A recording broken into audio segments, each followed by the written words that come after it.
எப்படி பார்க்குறீங்க தளபதி ஆட்சி எப்படி இருக்கு? தளபதி ஆட்சி எப்பயுமே இப்போ நம்ம எதிர்பார்க்குறது, ஏன்னா இப்போ மக்களுடைய அதிகபட்ச சப்போர்ட்டில் வந்து அவர் ஜெயிச்சிருக்கிறாரு. அதனால் தளபதி ஆட்சி வந்து எப்பயுமே நல்லா இருக்கும் அப்படின்றது தான் என்னோட கணிப்பில் சொன்னோன்னா. அடுத்த 15 வருஷத்துக்கு அவரை யாரும் அசிச்சிக்க முடியாது. ஏன்னா அவரோட ஃபிட்னஸ்டான ஒரு ஆள் வந்து இப்போ இதுக்கு தமிழ்நாட்டில் யாருமே கிடையாது. ஏன்னா பார்த்தீங்கன்னா இப்போ கரண்ட் கவர்மெண்ட் எல்லாமே வந்து பார்த்தீங்கன்னா ஒரு யங்ஸ்டர்ஸ் கையில் இருக்குது. யங்ஸ்டர்ஸ் வந்து எல்லாம் படித்தவங்களாக இருக்கிறாங்க. ஒரு 50 வயசுக்குள்ளே இருக்க யங்ஸ்டர்ஸ் எல்லாருமே இப்போ அமைச்சரவையில் பதவி எடுத்திருக்காங்க. அதனால் இப்போ இந்தியாவில் ஆல் ஓவர் இந்தியாவில் வந்து பார்த்தீங்கன்னா எல்லா ஸ்டேட்ஸ்லையுமே வந்து யங்ஸ்டர்ஸ் அதிகமாக இருக்க ஒரு அரசியல் எங்கே இருக்குன்னு பார்த்தீங்கன்னா தமிழ்நாட்டில் மட்டும்தான். ஜூலி அவர்களை பற்றி சொல்லணும் அப்படின்னாக்கா, இவ்வளோ நாளாக நீங்கள் வந்து டிஎம்கே ஆட்சியை பார்த்துட்டீங்க, இன்னும் டிவிகே ஆட்சியை பார்க்கல, டிவிகே பசங்க ஆட்சி இன்னும் பார்க்கல.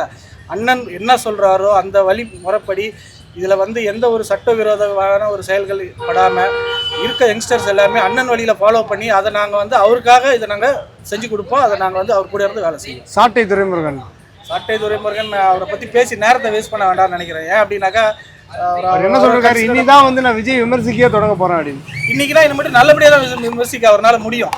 ஏன் அப்படின்னா வேற மாதிரி விமர்சிச்சாருன்னா அடுத்த விளைவுகள் என்னன்றது அவருக்கே தெரியும். சரிங்களா? இவ்வளோ நாள் உண்மையாக சொல்ல போனால் இப்போ நாம் தமிழர் கட்சி வந்து ஒரு நல்ல ஒரு திசையில தான் போயிட்டு இருந்தது.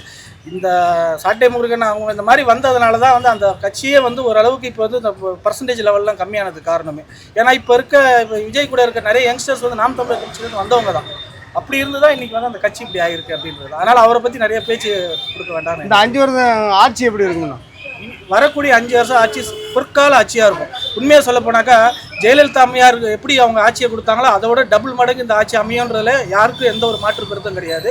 ரீசன் நான் சொல்லிடுறேன். ஏன் அப்படின்னாக்கா, அண்ணன் வந்து இப்போ வந்து அவருக்கு நேரடி பார்வையில் சில இதெல்லாம் எடுக்கிறாரு. என்னன்னு பார்த்தீங்கன்னா, முக்கியமாக வந்து பெண்களுடைய பாதுகாப்பு, பெண்கள் பாதுகாப்புக்கு வந்த உடனே அவர் வந்து நேரடியான கண் பார்வையில் தான் அதை வந்து எனக்கு அதை பண்ணுவேன் அப்படின்றத சொல்லியிருக்காரு. இது வந்து பெண்களுக்கு ஒரு மகிழ்ச்சியான விஷயம். ரெண்டாவது பார்த்தீங்கன்னா, அவர் கொடுத்த அரசியல் அறிக்கைகள், அதில் வந்து பார்த்தீங்கன்னா முதல் கையெழுத்தே வந்து பார்த்தீங்கன்னா பெண்களுக்கு அனைத்து வகையான பேருந்துகள் இலவசமாக சொல்கிறாரு. அப்போ அது கேஸ் சொல்லியிருக்காரு. இது மாதிரி அவர் என்னென்ன சொல்லியிருக்காரோ அதை வந்து செயல்படுத்துறதுக்கு ஒரு தொண்டராக நாங்கள் இருந்து அதை வந்து கூட இருந்து ஹெல்ப் பண்ணுவோம்.